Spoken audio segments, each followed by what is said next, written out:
وقال النبي المصطفى صلى الله عليه وسلم من رأى منكم منكرا فليغيره بيده فإن لم يستطع فبلسانه فإن لم يستطع فبقلبه وذلك أضعف الإيمان. اللہ تعالیٰ فرماتا ہے کتاب انزلناہ الیک مبارک، عظیم کتاب، اور کیجیے گا بہت عظیم کتاب اے نبی ہم نے آپ کی طرف اتاری ہے جو بہت برکت والی کتاب ہے. یہ قرآن مجید مبارک بہت برکت والی کتاب ہے. جہاں قرآن مجید کی تلاوت ہوتی ہے وہاں فرشتوں کا نزول ہوتا ہے. اللہ رب العالمین اس مجلس پر سکون اور اطمینان نازل کرتا ہے اور فرشتے اس مجلس کو گھیر لیتے ہیں اور اللہ رب العالمین قرآن مجید کا درس دینے والے قرآن پڑھنے اور پڑھانے والے، قرآن مجید کا معنی اور مطلب سننے اور سنانے والے، ایسے لوگوں کا ذکر اللہ تعالیٰ فرشتوں کے درمیان کرتا ہے. یہ وہ عظیم کتاب ہے جس کے ہر حرف پر 10 نیکی. رسول گرامی صلی اللہ علیہ وسلم نے فرمایا الف لام میم اگر کوئی پڑھتا ہے تو 30 نیکی پاتا ہے. کتنی نیکی؟ 30 نیکی. الف ایک حرف ایک شبد ہے، لام ایک شبد ہے اور میم ایک شبد ہے. ہر لفظ پر 10 نیکی گویا الف لام میم پڑھنے والے کو 30 نیکی.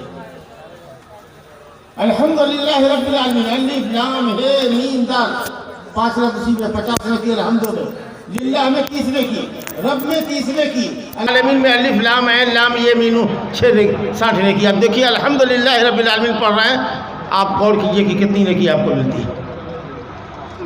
جس گھر میں قرآن مجید کی تلاوت ہوتی ہے، خاص کر سورہ بقرہ کی تلاوت ہوتی ہے، اس گھر سے شیطان بھاگ جاتا ہے. قرآن کی تلاوت ہوتی ہے شیطان بھاگتا ہے. قرآن مجید گھر میں رکھنے سے شیطان نہیں بھاگتا. آپ 100 قرآن رکھ دیجئے شیطان گھر میں آئے گا، لیکن جب آپ قرآن مجید پڑھیں گے اپنے گھر میں، آپ پڑھیں گے، آپ کے بچے پڑھیں گے، آپ کی بیوی پڑھے گی، شیطان گھر چھوڑ کے بھاگ جائے گا. یہ مبارک کتاب جو ہماری ہدایت کے لیے اللہ رب العالمین نے اتاری ہے، جو کتاب حق اور باطل کے درمیان فرق کرتی ہے،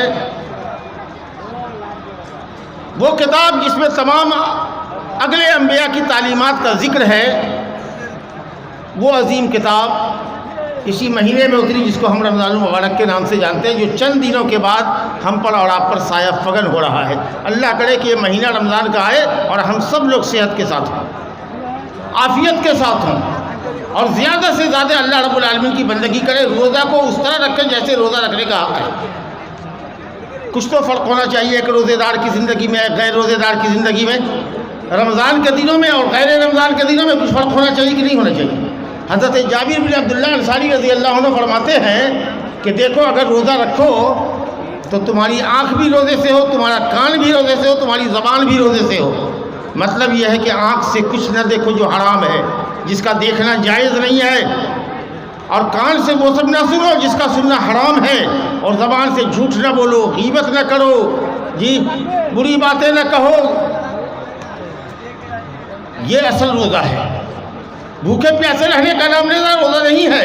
کہا گیا کتنے روزے دار ہیں جو روزہ رکھتے ہیں، بھوکے پیاسے رہتے ہیں، سوائے بھوک اور پیاس کے ان کو کچھ نہیں ملتا.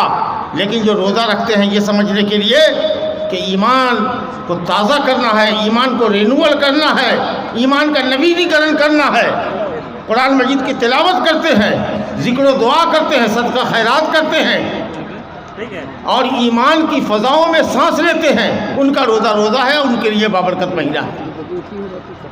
سنیے بھائی، اللہ رب العالمین کا شکر اور احسان ہے.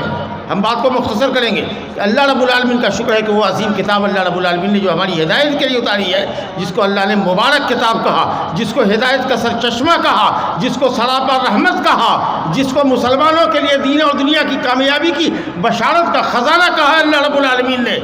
آپ اس مدرسے کے پرانگن میں ہیں، آپ اس مدرسے کے صحن میں ہیں جو مدرسہ تجوید القرآن اسلام پور کے نام سے جانا جاتا ہے، جس کے زیر اہتمام یہ عظیم الشان جلسہ منعقد ہو رہا ہے. میں اللہ سے دعا کرتا ہوں کہ آپ کے ایک ایک پیسے کو اللہ رب العالمین اپنی رضا کے لیے قبول کر لے۔ اللہ رب العالمین قرآن مجید کی حفظ کے لیے، قرآن مجید کی تعلیم کے لیے، حفاظ کو اور علماء کو پیدا کرنے کے لیے اللہ تعالیٰ اس مدرسے کی حفاظت فرمائے اور اس طرح کے تمام مدرسوں کو اللہ تعالیٰ پروان چڑھائے، اور آپ کے خون پسینے کی ایک ایک پیسے کی کمائی کو اللہ تعالیٰ قبول کریں اور 700 گنا اور اس سے زیادہ بھی دے۔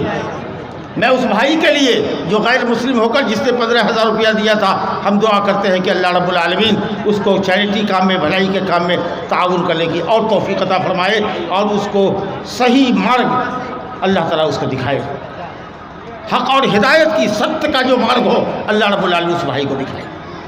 میرے بزرگوں دوستو، ظاہر ہے کہ حافظ کے متعلق ہمارے مولانا توحید صاحب نے بتایا تھا کہ حافظ کو یقال لصاحب القرآن، قرآن والے کو کہا جائے گا، قرآن کے حافظ کو، قرآن کے عالم کو، اور قرآن پر عمل کرنے والے کو یہ کہا جائے گا قیامت کے دن کہ پڑھتا چل اور چڑھتا چل، تیری منزل وہاں ہے جہاں تو جا کر آخری آیت کو ختم کرے گا۔ اور ظاہر ہے کہ جس قرآن کی تعلیم کے لیے، جس قرآن مجید کے حفظ کے لیے ادارہ قائم کیا گیا ہے، بانیان کے لیے بھی یہ صدقہ جاریہ ہے، اور آپ حضرات کا جو تعاون ہے اور آپ کے تعاون سے جو یہ بچے پل پڑھ رہے ہیں اور قرآن مجید کو یاد کر رہے ہیں، انشاءاللہ اس کا بڑا اجر اور ثواب اللہ تعالیٰ آپ کو بھی دینے والا ہے۔ الدال علی الخیر کفاعلہ، فرمایا گیا کہ نیکی کی طرف رہنمائی کرنے والا نیکی کرنے والے کی طرح ہے۔ رسول گرامی صلی اللہ علیہ وسلم نے فرمایا من دعا الی ھدی کان لہ من الاجر مثل اجور من تبعہ لا ينقص من اجورہم شیئا۔ مسلم شریف کی روایت ہے، حضرت ابو ہریرہ رضی اللہ عنہ سے روایت ہے کہ جو کسی کو ہدایت کی طرف بلاتا ہے تو اللہ تعالیٰ ہدایت کی دعوت قبول کرنے والوں کے اجر اور ثواب کے برابر اللہ تعالیٰ اس شخص کو ثواب دیتا ہے جو ہدایت کی طرف لوگوں کو بلاتا ہے۔ بزرگوں اور دوستوں، اسی طریقہ سے اللہ کا شکر اور احسان ہے کہ ہم اس نبی کی امت ہے جو نبی، تمام نبیوں کا سردار، تمام نبیوں کا امام اور نبیوں کے سلسلے کو ختم کرنے والا ہے۔ آخری نبی اور رسول کی حیثیت سے محمد صلی اللہ علیہ وسلم کو اللہ نے مبعوث فرمایا۔ تمام انبیاء کی امامت انہوں نے کی، کہاں؟ شب معراج میں تمام انبیاء کی امامت کی، اور قیامت کے دن شفاعت کبریٰ، بڑی شفاعت، جس کے بعد رب العالمین بندوں کے درمیان فیصلہ کرے گا کہ کون جنت میں جائے گا کون جہنم میں، یہ سفارش بھی محمد صلی اللہ علیہ وسلم کے لیے قیامت کے دن خاص ہوگی۔ بڑی فضیلتوں والے نبی ہیں، تمام انبیاء میں افضل ہے۔ اللہ رب العالمین نے آپ کے اوپر نبوت کے سلسلے کو ختم کر دیا ہے، اللہ نے آپ کو شفاعت کبریٰ کا مقام نصیب فرمایا ہے۔ اللہ رب العالمین نے آپ کے لیے، آپ کی امت کے لیے پوری روئے زمین کو مسجد بنایا ہے، جہاں کہیں مسلمان کی نماز کی جگہ ہو جاتی ہے وہ مسلمان وہی سجدہ میں گر جاتا ہے، چاہے وہ کھیت میں ہو، چاہے وہ سڑک کنارے ہو، اسٹیشن میں ہو، کہیں بھی ہو، اگر نماز کا وقت ہوتا ہے اور مسجد قریب میں نہیں ہوتی ہے وہ وہی سجدہ کر لے گا۔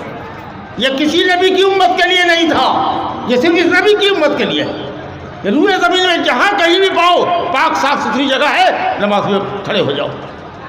میرے بزرگوں دوستو، اس نبی کی امت ہونے کی وجہ سے اللہ تعالیٰ نے حضرت آدم علیہ السلام سے لے کر محمد صلی اللہ علیہ وسلم کی امت تک جتنی انسانیت آئی ہے، سب میں اللہ تعالیٰ نے اس امت کو افضل بنا دیا۔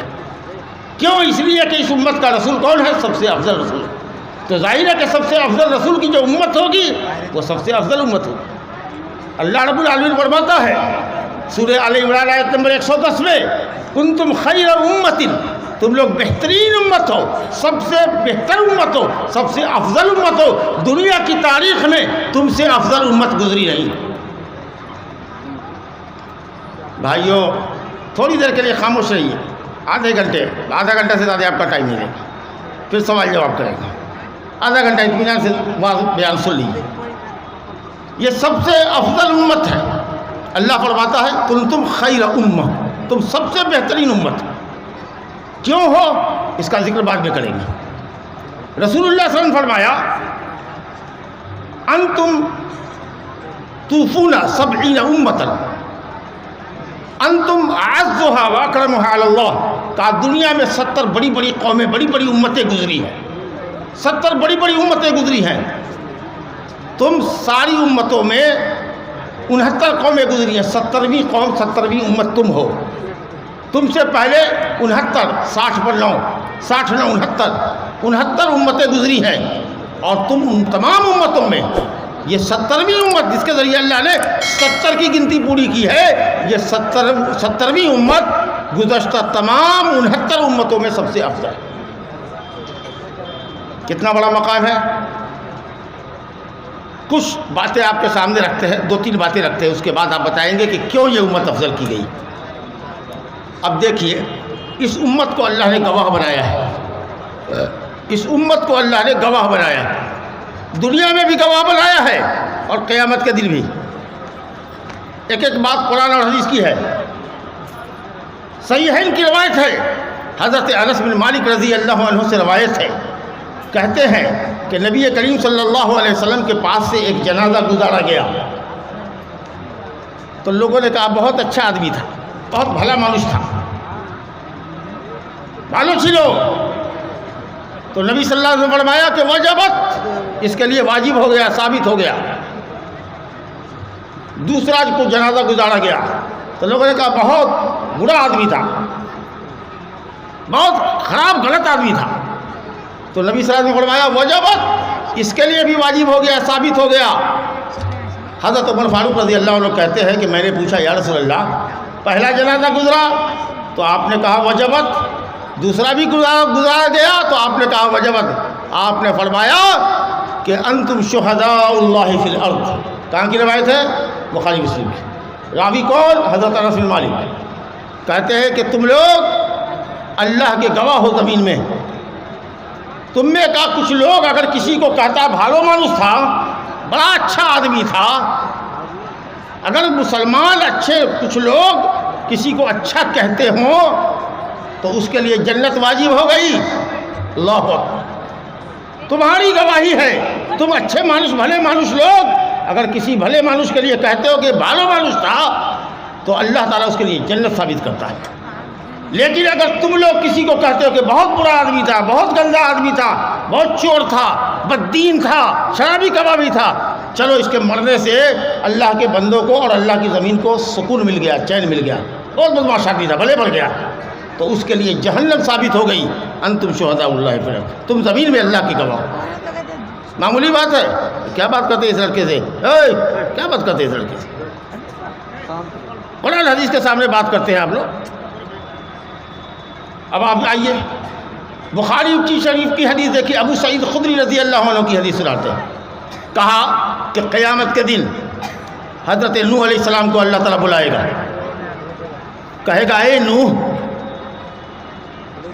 کیا آپ نے اپنی قوم کو اللہ کا دن پہنچایا تھا؟ یہ پہلی قوم ہے حضرت نوح کی جو قبر پوجتی اور قبر پوجنے کے ساتھ ساتھ بت پوجتی تھی، پہلی قوم تھی دنیا میں۔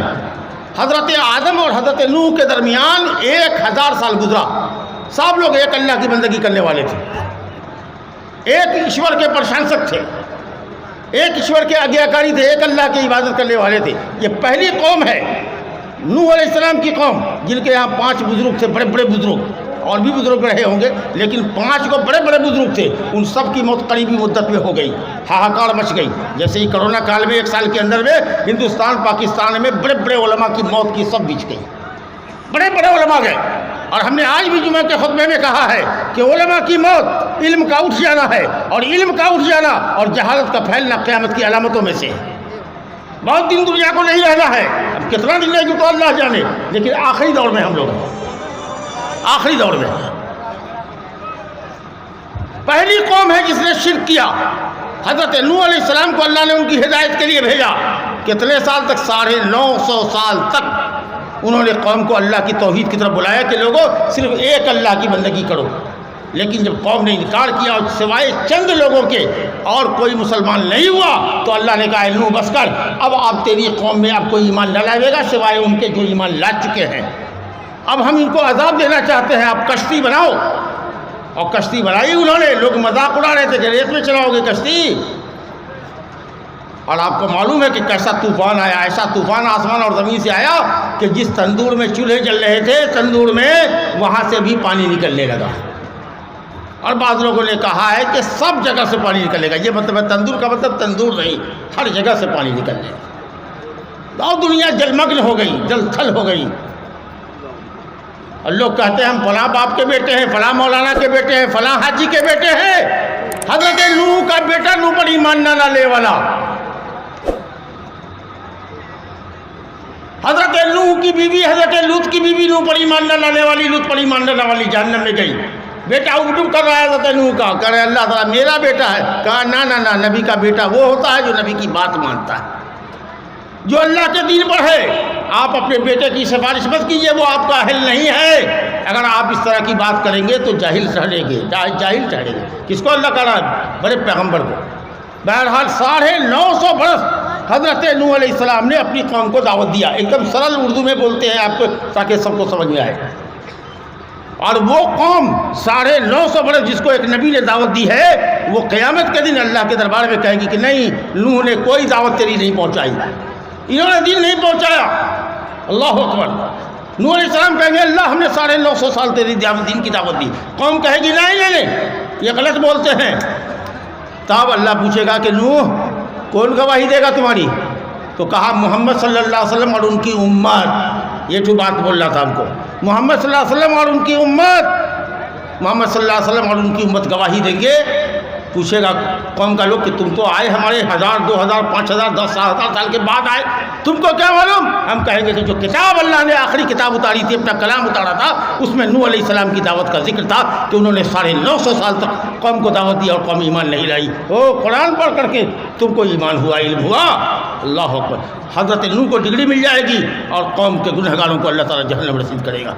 کس کی گواہی ملی اور کس کی گواہی اللہ نے لی؟ محمد صلی اللہ علیہ وسلم کی اور آپ کی امت کی. قرآن کہتا ہے وَكَذَلِكَ جَعَلْنَاكُمْ أُمَّةً وَسَطًا لِتَكُونُوا شُهَدَاءَ عَلَى النَّاسِ وَيَكُونَ الرَّسُولُ عَلَيْكُمْ شَهِيدًا. جس طرح اللہ نے سب سے بہتر قبلہ کعبہ تم کو عطا کیا ہے، جو پہلا گھر روئے زمین پر اللہ کی بندگی کے لیے بنایا گیا تھا، پہلا گھر روئے زمین پر اللہ کی بندگی کے لیے کعبہ ہے، وہ قبلہ ہے ہمارا، جدھر ہم گھن کر نماز پڑھتے ہیں، جدھر تھوکنا گوارا نہیں کرتے، جدھر گھر کر کے ہم پیشاب پخانہ نہیں کرتے. احترام قبلہ میں اللہ کہتا ہے جس طرح سب سے بہترین قبلہ تم کو عطا کیا ہے، اسی طریقے سے اللہ نے بہترین قوم اور بہترین امت تم کو بنایا ہے تاکہ قیامت کے دن تم لوگوں پر گواہی دے سکو. کتنا بڑا اعزاز، کتنا بڑا مقام ہے. چلیے آپ بات کو آگے بڑھاتے ہیں. دوسری چیز کیا ہے؟ اس امت کی عمر کتنی ہے؟ 60-70 سال کے درمیان. بہت جیے گا تو 80 سال 90 سال 100 تو کچھ گرتا ہے. پورا شیش آبادی میں کھجیے تو تلاشی تو 100 سال کا بوڑھا کون ہے؟ ایک دو ملے گا پورا شیش آبادی میں. 5 کو ملے گا، اس سے زیادہ نہیں ملے گا. 60-70 سال کے درمیان اس امت کی عمر رکھی گئی ہے. کتنی عمر؟ 60 سے 70 سال. اور اب تو 60 سے پہلے ہی بہت سے لوگ جا رہے ہیں. 60 سے پہلے ہی جا رہے ہیں. 35 40 45 سال کا نوجوان جا رہا ہے. کتنی مختصر عمر ہے. اور اگلی قوموں کی عمر ہوتی تھی 1000 سال 1500 سال. نبی کریم صلی اللہ علیہ وسلم نے بہترین مثال دی. حضرت عبداللہ بن عمر رضی اللہ عنہ سے روایت ہے، بخاری مسلم میں روایت ہے. کیا کہا کہ دیکھو تمہاری مثال اگلی قوموں کے مقابلے میں ایسے ہی ہے. لا الہ الا اللہ. تمہاری مثال اگلی قوموں کے مقابلے میں ایسے ہی ہے جیسے عصر سے لے کر کے مغرب تک کا وقت. آپ جانتے ہیں نا، صبح سے لے کر کے فجر کے وقت سے لے کر فجر کے وقت سے لے کر کے بہت مختصر بولیں گے اور خواہ مخواہ آپ لوگ ڈسٹرب کریں. آدھا گھنٹہ اطمینان سے آپ نہیں بیٹھ سکتے. کہا کہ صبح سے لے کر کے 12 بجے تک ظہر کے وقت تک یہود نے کام کیا 1 قیرات پر. مان لو 1 قیرات ایک وزن ہے 1 روپیہ، مانو 1 روپیہ، کہ اگر کوئی صبح سے لے کر کے 12 بجے تک کام کرے گا تو اس کو 1 روپیہ دے گا. تو کون تیار ہوا کام کرنے کے لیے؟ یہودی. اس کے بعد کہا اور دن مکمل کر لو اور پیسہ دیں گے. کہا نہیں ہم نہیں سکیں گے. کہا اب کون کام کرے گا ظہر سے لے کر کے عصر تک؟ تو عیسائیوں نے کہا کہ ہم کام کریں گے. کہا چلو تھوڑا سا کام کرے گا تم 3 گھنٹے کا، تم کو بھی 1 روپیہ دیں گے. تو عیسائیوں نے کام کیا اور اس کے بعد اللہ تعالیٰ نے کہا کہ اچھا اب عصر سے لے کر کے مغرب تک جو سب سے شارٹ ٹائم ہے، کم ٹائم ہے، اس میں کون کام کرے گا؟ اس کو 2 ٹکا دیں گے. تو امت محمدیہ نے کہا ہم کام کریں گے. دیکھا آپ نے، کم ٹائم میں زیادہ ثواب اللہ نے کس کے لیے لکھا؟ اس امت کے لیے لکھا.